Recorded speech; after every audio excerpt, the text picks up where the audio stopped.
Welcome to Miss Scarlett. Subscribe and don't miss out on Patreon. Have fun!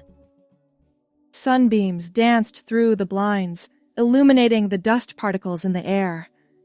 Duncan, absorbed in sorting his belongings, was unaware of the imminent cascade from above. In an instant, the nondescript cardboard box succumbed to gravity, spilling its secrets across the hardwood floor.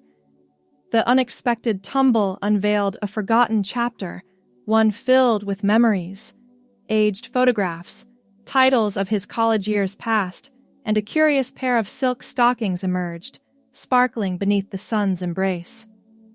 Everything okay in there? His sister's voice, faint yet concerned, broke the trance-like moment. Fine, just a little accident.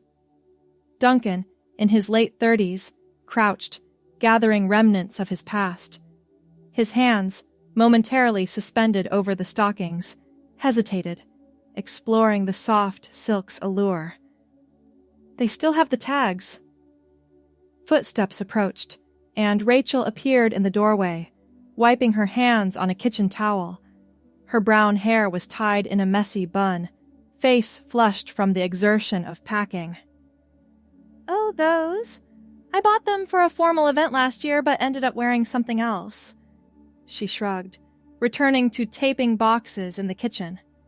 Just toss them if you want. I've got too much stuff anyway. Duncan nodded, but something stopped him from discarding them. Instead, he slipped the stockings into his jacket pocket when his sister wasn't looking.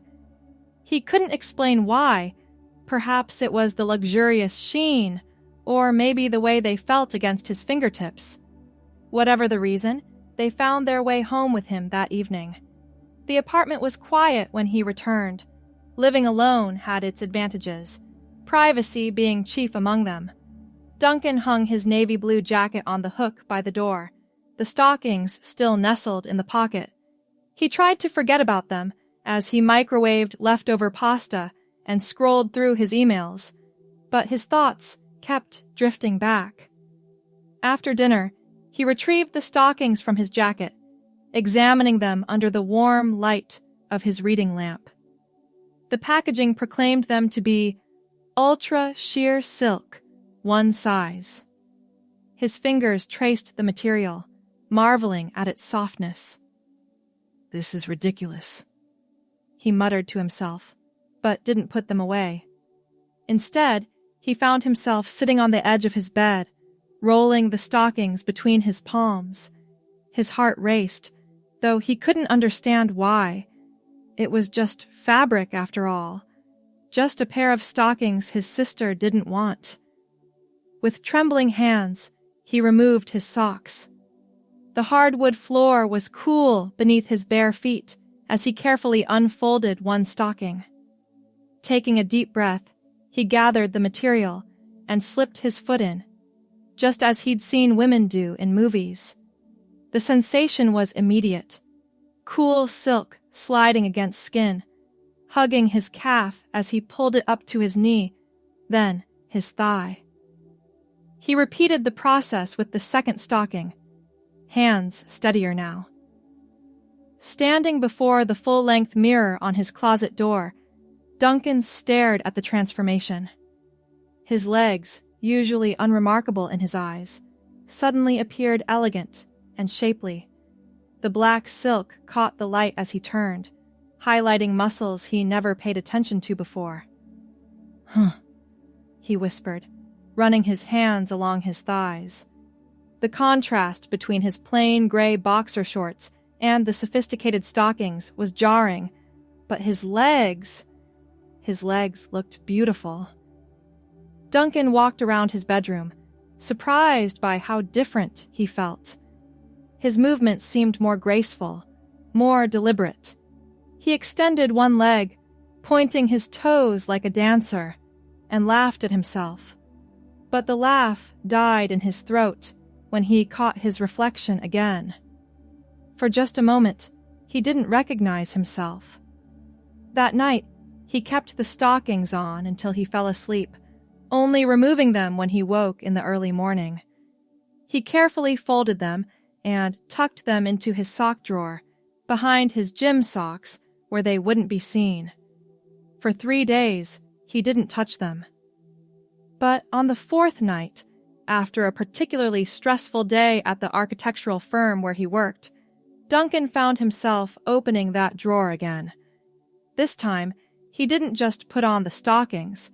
He cleared his browser history afterward, but not before ordering a few items: a blonde wig with long, flowing locks, a red dress in what he hoped was his size, and a pair of black heels that the website promised were comfortable for beginners.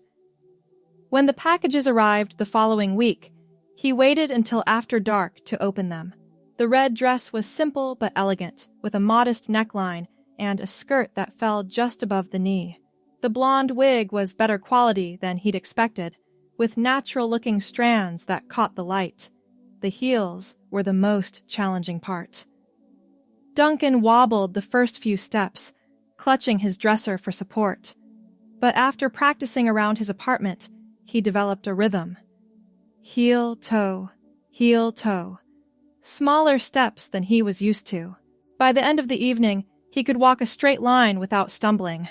Standing before the mirror in the complete outfit, stockings, dress, wig, and heels, Duncan hardly recognized himself. The person staring back wasn't the stressed architect with perpetually disheveled brown hair and tired eyes. This person looked softer, more at peace.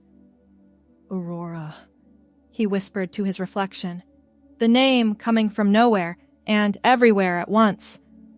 It felt right on his lips, like a name he'd been waiting to say his whole life. That night was the beginning. More packages arrived in the weeks that followed. Makeup tutorials became his evening routine. He learned about foundation and concealer, about contouring and highlighting.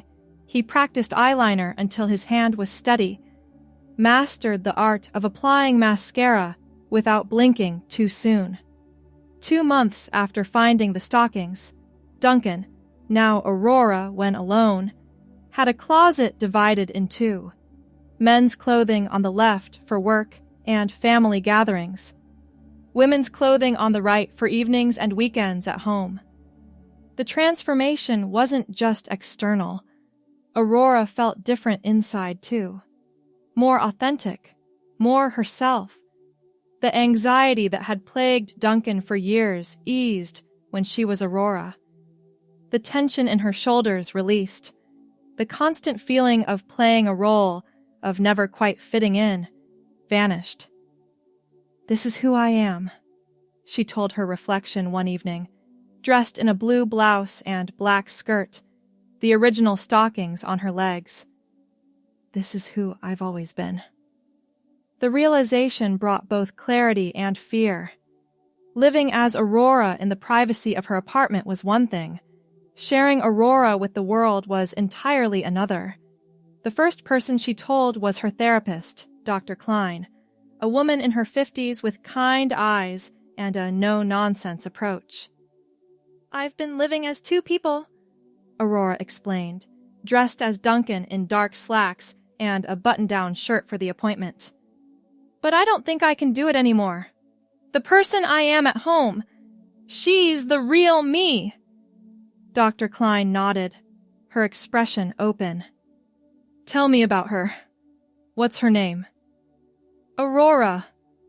The name felt sacred, spoken aloud to another person.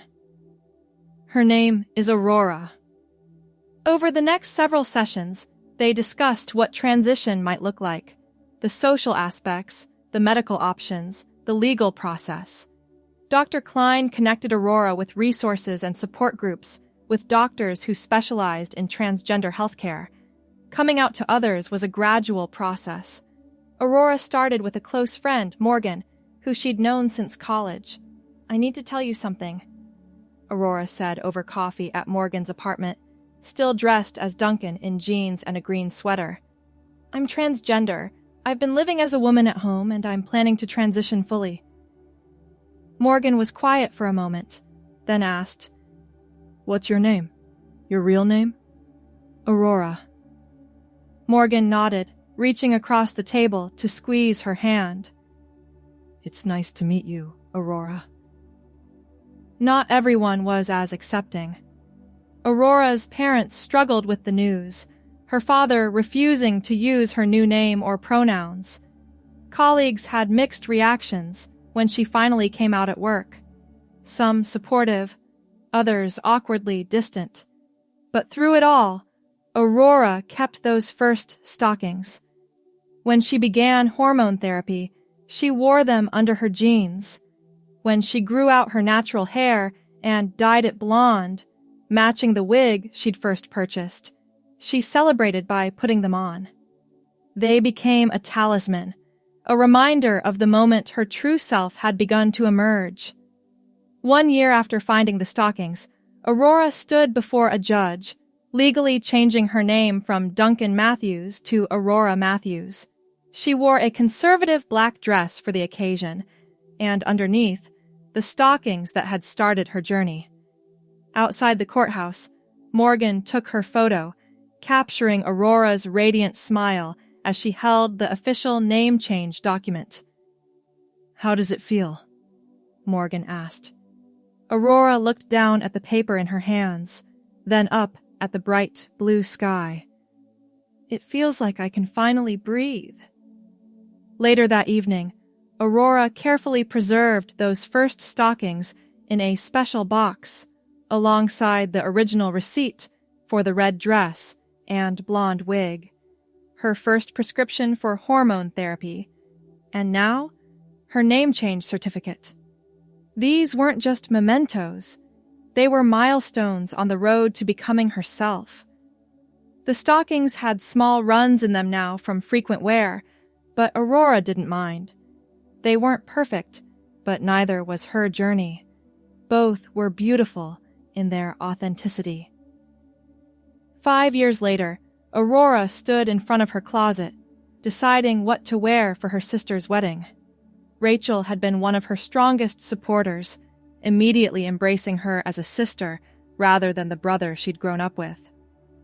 Her finger trailed over the formal dresses hanging neatly in a row, pausing on a deep emerald gown. It would complement her blonde hair, which now fell in natural waves past her shoulders. Removing it from the hanger, Aurora laid the dress on her bed, then opened her special box. The black stockings were carefully preserved, still elegant despite their age. Today felt right, a celebration of family, of acceptance, of love in all its forms. Aurora slipped them on with the same care she had that first night, remembering the trembling hands and racing heart of a person on the edge of discovery. The emerald dress followed, then silver heels that added 3 inches to her height. Aurora applied her makeup with practiced ease, foundation, blush, eyeshadow that brought out the green in her eyes, mascara, and a subtle pink lipstick. The woman in the mirror smiled back at her, confident and whole. The stockings were hidden beneath her floor-length gown, a secret tribute to her journey known only to her. When she arrived at the venue, Rachel was the first to spot her. "Aurora!" Her sister rushed over, resplendent in her white wedding dress. "You look absolutely stunning." "Not as stunning as the bride," Aurora replied, embracing her carefully to avoid wrinkling the gown. Rachel stepped back, eyes glistening. "I'm so glad you're here. Not just at the wedding, but here, as you." Aurora felt tears threatening to spill. Me too. The ceremony was beautiful, the reception joyous. Aurora danced with her sister's friends, with distant relatives who now knew her only as Aurora. She caught her mother watching her from across the room, a complex mixture of emotions on her face: pride, confusion, love. Her father remained distant, acknowledging her with stiff nods, but little else. It hurt, But Aurora had learned that some journeys took longer than others. She would give him time. As the evening wound down, Aurora found herself on the venue's balcony, gazing at the stars. The cool night air brushed against her skin, and she closed her eyes, savoring the moment. "Mind some company?" A voice interrupted her solitude. Aurora turned to find one of Rachel's colleagues, a woman named Eleanor, stepping onto the balcony. She wore a navy blue pantsuit, her dark hair pulled back in an elegant bun. "Not at all," Aurora replied, smiling. Eleanor came to stand beside her at the railing. "Great party." "The best! Rachel looks so happy." They fell into easy conversation, discussing the wedding, their work, their favorite books. Eleanor was a professor of literature at the local university, passionate about 19th century women writers. "And what about you?" Eleanor asked. "Rachel mentioned you're an architect." Aurora nodded. "I am. I design mainly residential spaces, focusing on sustainable materials." "That's fascinating. I've always been interested in how spaces shape our experiences." Their conversation flowed naturally, stretching from minutes into hours. When the reception ended, they exchanged numbers, promising to continue their discussion over coffee. That coffee date led to dinner, which led to more dinners, walks in the park, museum visits. 6 months later, Eleanor and Aurora moved in together, blending their lives and their libraries in a sunny apartment overlooking the city. On their 1-year anniversary, Aurora shared the story of the stockings with Eleanor, showing her the special box of mementos. "They're beautiful," Eleanor said, carefully touching the delicate fabric. "What a perfect beginning to your story." Aurora smiled, placing the stockings back in their box. "Not the beginning, just the moment I finally recognized what had always been there." That night, as they lay together in the darkness of their bedroom, Eleanor whispered, "Thank you for sharing your journey with me." Aurora turned to face her, heart full. "Thank you for being part of it." Life wasn't perfect. Aurora still faced discrimination at times, still encountered people who refused to see her for who she was. But she had built a circle of love and acceptance around herself, her sister, her mother, who was trying, her friends, Eleanor, and most importantly, herself. And on difficult days, when the world seemed too harsh or memories of struggling as Duncan threatened to overwhelm her, Aurora would open her special box and touch those first stockings. They reminded her of courage, of authenticity, of the beautiful truth that sometimes the most significant journeys begin with the smallest steps. 2 years into her relationship with Eleanor, Aurora received an unexpected call from her father. They hadn't spoken in months, their last conversation ending in tense silence.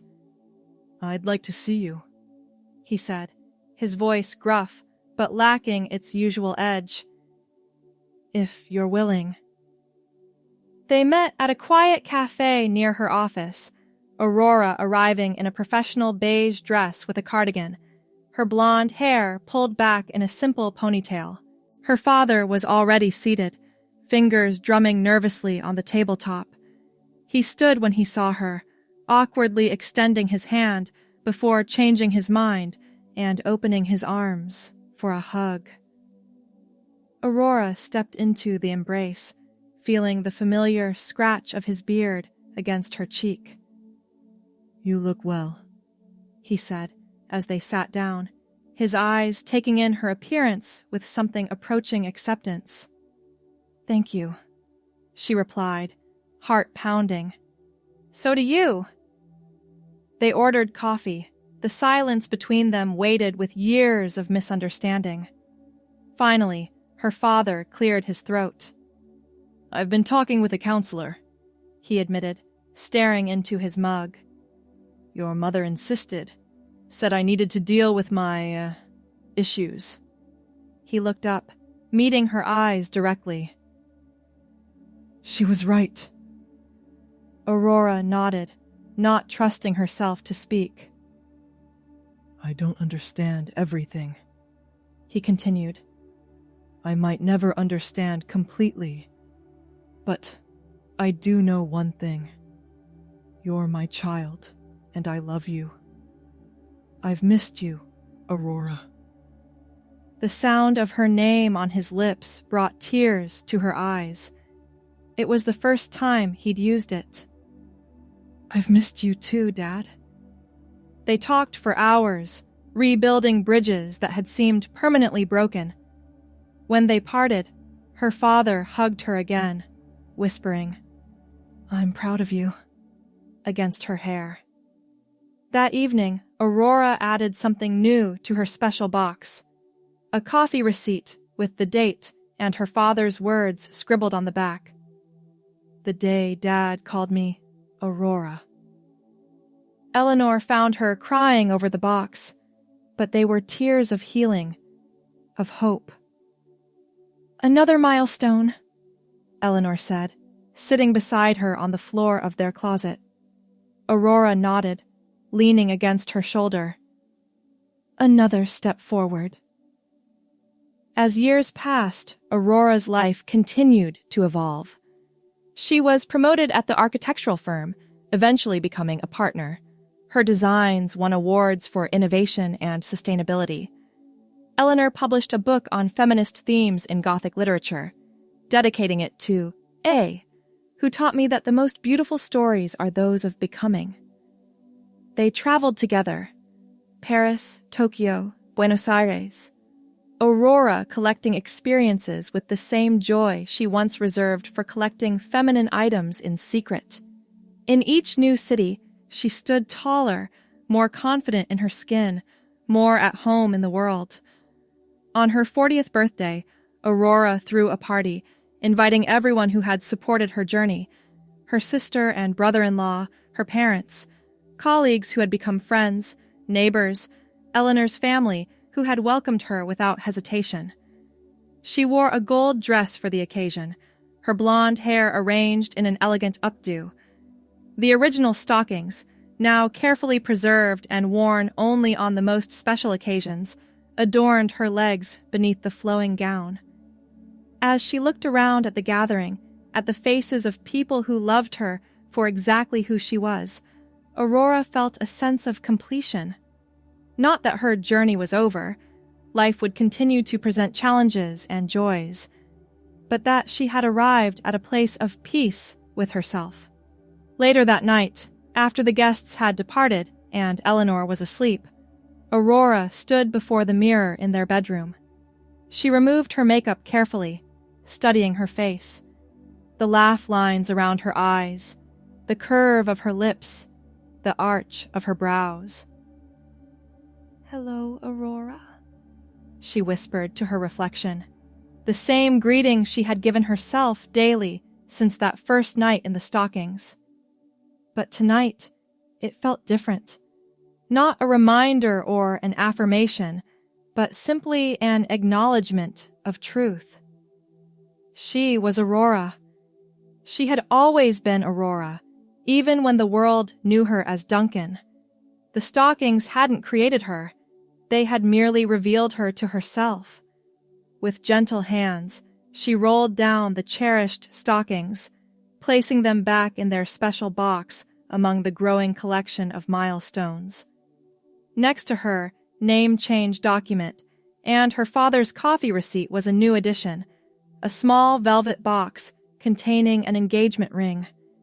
Eleanor didn't know about it yet. Aurora planned to propose on their upcoming trip to the coast, at sunset on the beach. As she closed the box, Aurora made a promise to herself. Someday, she would share her story more widely, perhaps in a book or through speaking engagements.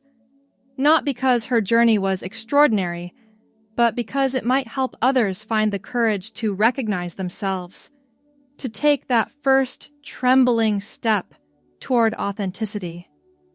For now, though, she was content with the life she had built, with the love she had found, not just from others, but from herself. The stockings had been a beginning, but Aurora herself was the masterpiece, constructed day by day through choices both small and monumental. She climbed into bed beside Eleanor, who stirred slightly, reaching for her in sleep. Aurora pressed a kiss to her forehead, then settled into the warmth of their shared dreams. Tomorrow would bring new challenges, new joys, new opportunities to live fully as herself, and Aurora was ready for all of it, stocking-clad steps and all. 10 years after finding those first stockings, Aurora stood backstage at a conference for LGBTQ+ architects and designers, preparing to deliver the keynote address. Her memoir, Stockings, Finding Aurora, had been published the previous year, receiving acclaim for its honest portrayal of her transition journey. She adjusted the lapel of her burgundy blazer, smoothing down the matching skirt. Her blonde hair was styled in soft waves around her face, now showing the first strands of silver at the temples. Beneath her professional attire, she wore those original stockings, now so carefully preserved that she brought them out only for the most significant occasions. Eleanor appeared at her side, squeezing her hand. "Ready?" Aurora nodded, taking a deep breath. Ready. The audience welcomed her with warm applause as she took the stage, notes in hand, but rarely referenced. She had practiced this speech countless times, refining the message she wished to convey. "Architecture," she began, "is fundamentally about creating spaces where people can live authentically. As architects, we understand that the structures surrounding us shape our experiences, our perceptions, our very identities. But what happens when the structure itself, the framework we've been given, doesn't match who we truly are?" She shared her story, from finding the stockings to legally changing her name, from the challenges of coming out professionally to the joy of being recognized as her authentic self.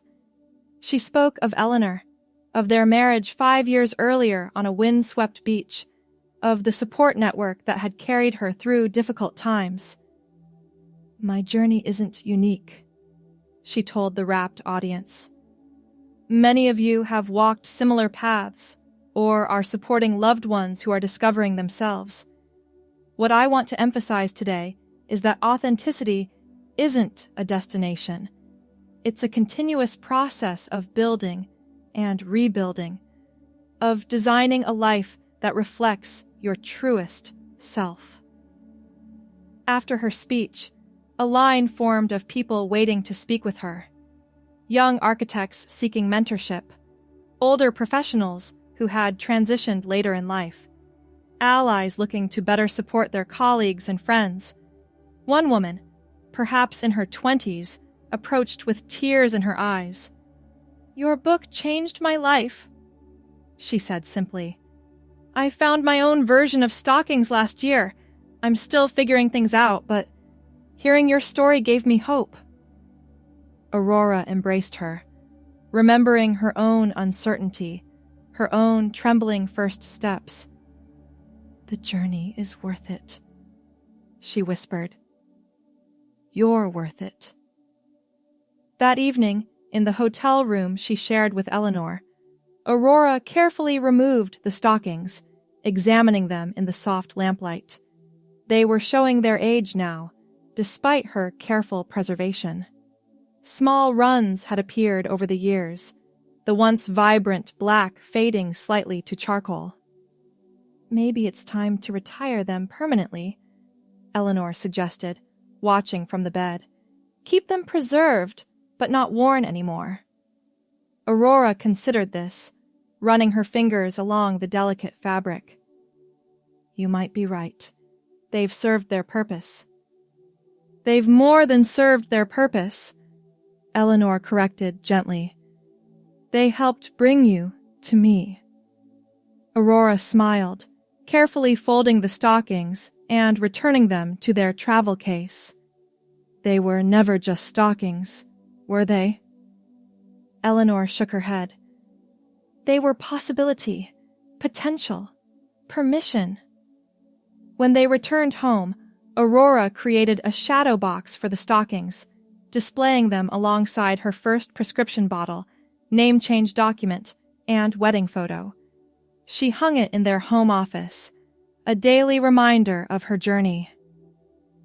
The following spring, Aurora received an unexpected email from her former brother-in-law, Thomas. Rachel and Thomas had divorced 3 years earlier, separating amicably but permanently. Aurora had maintained a friendly relationship with him, occasionally meeting for lunch when he was in town. "I need to talk to you," the email read simply. "It's important." They met at a quiet restaurant, Thomas arriving in his usual business attire, gray suit, blue tie, polished shoes. But something was different about him, an anxiety in his movements that Aurora recognized all too well. After they ordered, Thomas twisted his napkin between his fingers, struggling to begin. "Your book," he finally said. "I read it. Twice, actually." Aurora nodded, waiting. "The part about the stockings, about looking in the mirror and seeing yourself clearly for the first time." His voice broke slightly. "I've been having similar thoughts, feelings, for years, actually." Understanding dawned, and Aurora reached across the table to still his nervous hands. "Thomas?" "I don't know what to do," he admitted. "I'm 52 years old. I have a career, an ex-wife, adult children. But when I read your story, it was like reading my own thoughts." "What do you want?" Aurora asked gently. "Not what you think you should do, or what others might expect. What do you want?" Thomas looked up, eyes swimming with unshed tears. "I want to be myself. I think her name is Teresa." Aurora squeezed his hands. "It's nice to meet you, Teresa." In the months that followed, Aurora became for Teresa what she had needed most during her own transition: a guide, a confidant, a friend who understood. She connected Teresa with her therapist, shared resources, went shopping with her for her first feminine clothing. "I never would have found the courage without your example," Teresa told her one afternoon as they sat in Aurora's living room, practicing makeup application. "Your book was my pair of stockings." Aurora smiled, correcting Teresa's eyeliner technique. "We all find our truth in different ways. The important thing is recognizing it when it appears." 2 years later, Aurora stood beside Teresa as she legally changed her name, wearing the emerald dress from Rachel's wedding and a new pair of stockings, a gift from Eleanor to mark the occasion. The original pair remained in their shadow box, a tangible reminder of beginnings. Life continued to unfold in beautiful, unexpected ways. Aurora and Eleanor adopted an older child, a 14-year-old named Michael, who had been in foster care for years. They created a home filled with acceptance and understanding, where Michael could explore his own identity without fear of judgment. Aurora's architectural firm became known for designing inclusive spaces, community centers, healthcare facilities, housing complexes that considered the needs of all individuals, regardless of gender identity or expression. Her memoir was included in university courses on gender studies and personal narrative. And through it all, those first stockings remained a touchstone, a reminder that transformation often begins with the smallest, most unexpected discoveries, a reminder that who we are has always existed within us, waiting to be recognized and embraced. On the 20th anniversary of finding the stockings, Aurora held a celebration of becoming. Friends old and new gathered in her home, Teresa with her new partner, Rachel and her second husband, Aurora's parents, now in their 80s but still actively supportive, colleagues, mentees, and, of course, Eleanor and Michael, now a confident young adult pursuing a degree in psychology. Aurora stood before them in a simple white dress, her blonde hair now liberally streaked with silver, styled in an elegant bob. The shadow box containing the stockings had been temporarily moved to a place of honor on the mantel. 20 years ago, she began, raising her glass, I discovered these stockings while helping my sister move. I had no idea then that they would change my life, that they would lead me to all of you, to this moment. She looked around at the gathered faces, at the lives that had become intertwined with hers, at Eleanor, whose love had been a constant source of strength, at Teresa, who had found her own path to authenticity, at Michael, who was growing into a compassionate, self-assured adult.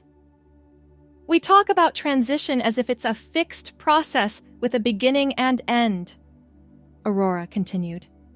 But I've learned that life itself is transition. Constant becoming. Constant discovery. These stockings were just one milestone on a journey that continues every day. She raised her glass higher. To becoming. To authenticity. To the journey that never truly ends. As glasses clinked and conversations resumed, Aurora stood before the shadow box, studying the stockings that had started it all. They were simply fabric, threads woven together to create something beautiful and functional. Yet they had revealed a truth that had always existed within her, waiting to be acknowledged. Eleanor joined her, slipping an arm around her waist. Penny for your thoughts? Aurora leaned into her embrace, watching their reflection in the glass of the shadow box. Two women, older now but still vibrant, still evolving. I was thinking about how different my life might have been if that box hadn't fallen that day, if I hadn't seen the stockings, if I hadn't taken them home. Eleanor considered this. I think you would have found your way eventually. The stockings were a catalyst, but Aurora was always there, waiting. Aurora nodded, touching the glass gently. You're right. Still, I'm grateful for them, for the journey they started. So am I, Eleanor replied, pressing a kiss to her temple. So am I. Together, they rejoined their guests, moving forward into the next chapter of a story that had begun with a simple pair of black silk stockings and a moment of courage, a story that would continue unfolding, page by page, day by day, for all the years to come. Thanks for watching, my girlies! Be sure to check out Patreon for more!